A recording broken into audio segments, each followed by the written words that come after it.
Shalom, selamat bergabung dalam program Baca Alkitab setiap hari. Saya berdoa semoga Bapak Ibu Saudaraku semua diberkati Tuhan melalui pendengaran dan perenungan firman Tuhan setiap hari.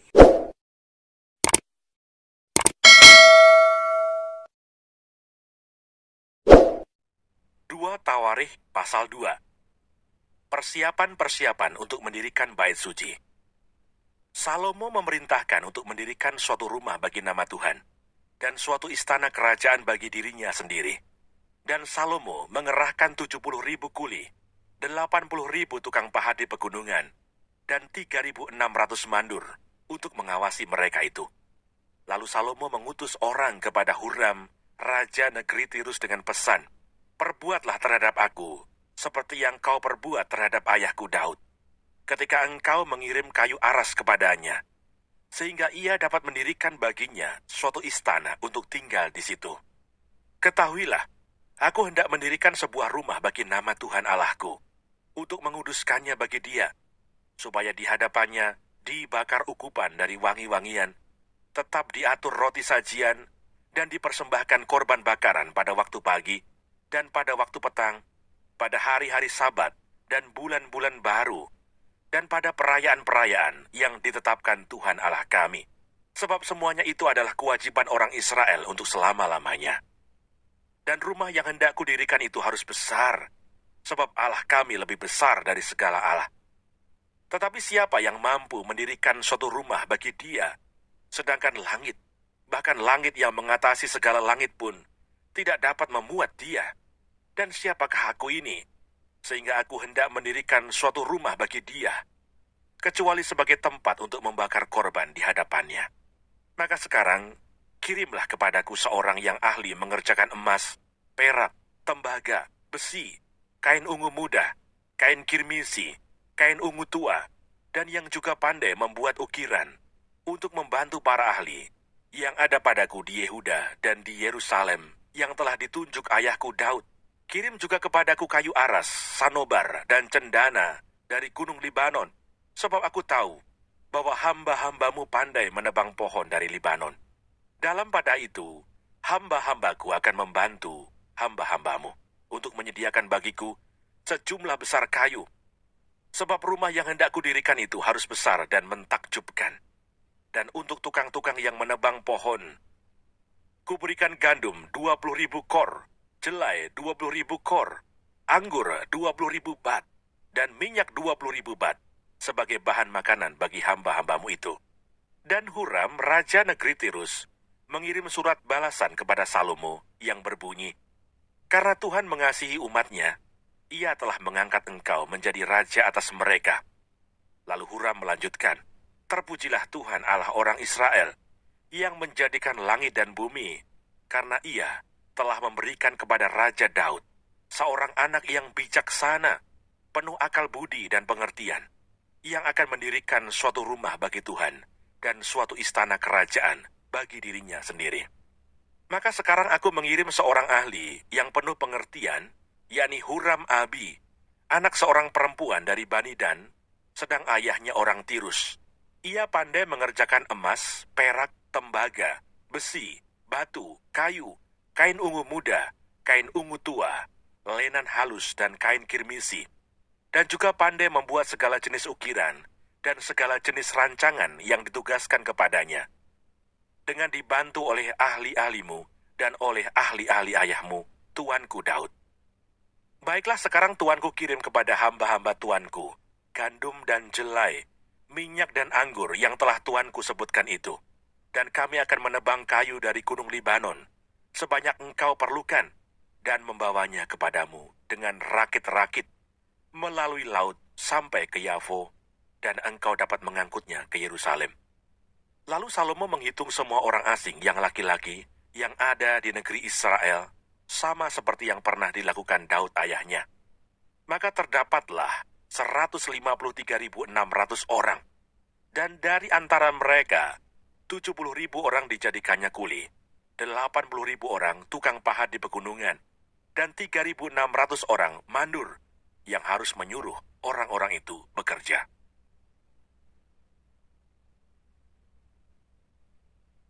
2 Tawarikh pasal 3. Salomo mendirikan bait suci. Salomo mulai mendirikan rumah Tuhan di Yerusalem di Gunung Moria, di mana Tuhan menampakkan diri kepada Daud ayahnya di tempat yang ditetapkan Daud, yakni di tempat pengirikan Ornan orang Yebus itu. Ia mulai mendirikan rumah itu dalam bulan yang kedua, pada tahun keempat pemerintahannya. Inilah ukuran dasar yang dipakai Salomo untuk mendirikan rumah Allah. Panjangnya 60 hasta, menurut ukuran hasta yang lama, dan lebarnya 20 hasta. Balai di sebelah depan ruang besar rumah itu, panjangnya 20 hasta, menurut lebar rumah itu, dan tingginya 120 hasta. Balai itu dilapisinya dari dalam dengan emas murni. Ruang besar dipapaninya dengan kayu sanobar. Kayu itu disaputnya dengan emas tua. Kemudian dipasangnya pohon korma dan untaian rantai di atasnya.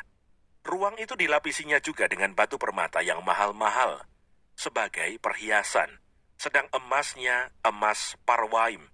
Demikianlah ruang itu, balok-baloknya, ambang-ambangnya, dinding-dindingnya, dan pintu-pintunya disaputnya dengan emas, dan pada dinding-dindingnya diukirkannya kerup.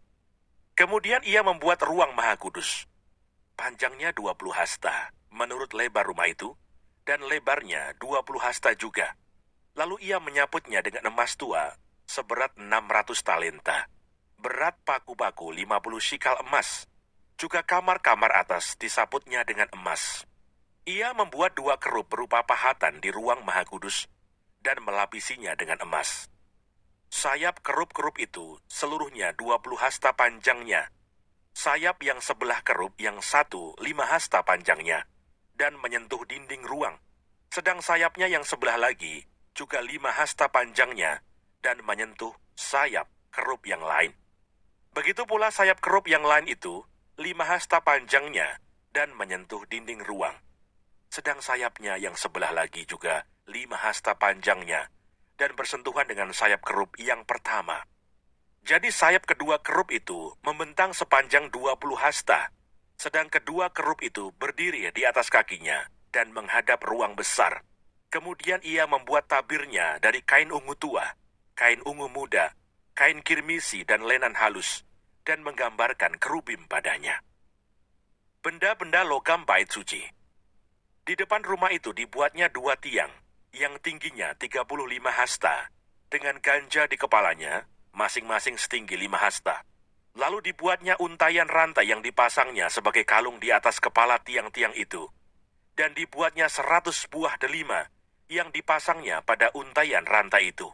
Tiang-tiang itu didirikannya di depan bait suci, yang satu di sebelah kanan dan yang lain di sebelah kiri. Tiang kanan dinamainya Yakin dan tiang kiri Boas.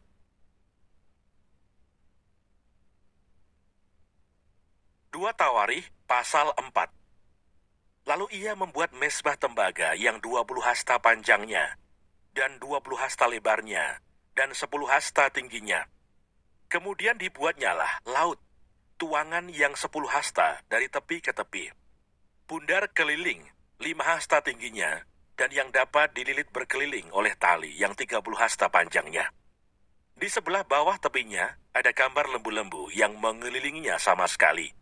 10 dalam sehasta, merangkum laut itu berkeliling. Lembu itu 2 jajar, dituang setuangan dengan bejana itu. Laut itu menumpang di atas 12 lembu, 3 menghadap ke utara, dan 3 menghadap ke barat, 3 menghadap ke selatan, dan 3 menghadap ke timur. Laut itu menumpang di atasnya, sedang segala buntut lembu itu menuju ke dalam.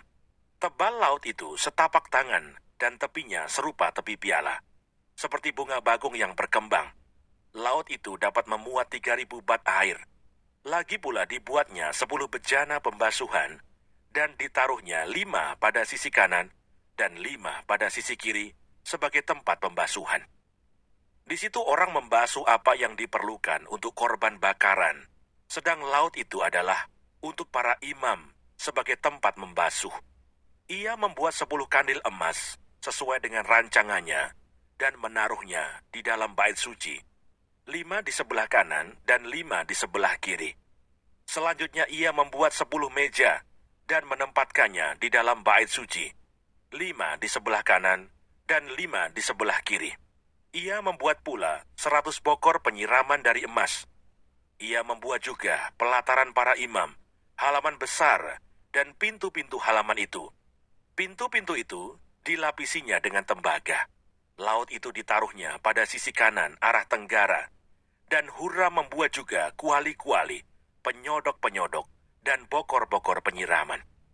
Demikianlah Huram menyelesaikan pekerjaan yang harus dilakukannya bagi Raja Salomo di rumah Allah, yakni kedua tiang dengan kedua bulatan ganja di kepala tiang itu, kedua jala-jala yang menutup kedua bulatan ganja itu, 400 buah delima untuk kedua jala-jala itu, 2 jajar buah delima untuk 1 jala-jala, guna menutupi kedua bulatan ganja yang di atas tiang itu. Juga telah dibuatnya kereta-kereta penopang dan bejana-bejana pembasuhan yang di atas kereta-kereta itu. Laut yang satu itu dan ke-12 lembu di bawahnya. Kuali-kuali, penyodok-penyodok, garpu-garpu, dan segala perlengkapan lain yang dibuat Huram-Abi bagi Raja Salomo untuk rumah Tuhan adalah dari tembaga upaman. Raja menuang semuanya itu di lembah Yordan, di dalam tanah liat, antara Sukot dan Sereda. Salomo membuat segala perlengkapan itu dalam jumlah yang amat besar, sehingga berat tembaga itu tidaklah terhitung. Salomo membuat juga segala perlengkapan yang ada di rumah Allah, yakni mezbah dan meja-meja tempat menaruh roti sajian. Lagi pula kandil-kandil dari emas murni dengan pelita-pelitanya untuk dinyalakan di depan ruang belakang, sesuai dengan peraturan. Kembang-kembangnya, pelita-pelitanya, dan sepit-sepitnya dari emas, semuanya dari emas murni. Pisau-pisaunya, bokor-bokor penyiramannya, cawan-cawannya, dan perbaraan-perbaraannya dari emas murni. Juga pintu masuk rumah itu, dan pintu-pintu yang di sebelah dalam ke tempat maha kudus, dan pintu-pintu ke ruang besar bait suci, semuanya dari emas. Jangan lupa subscribe, nyalakan loncengnya, like, dan share.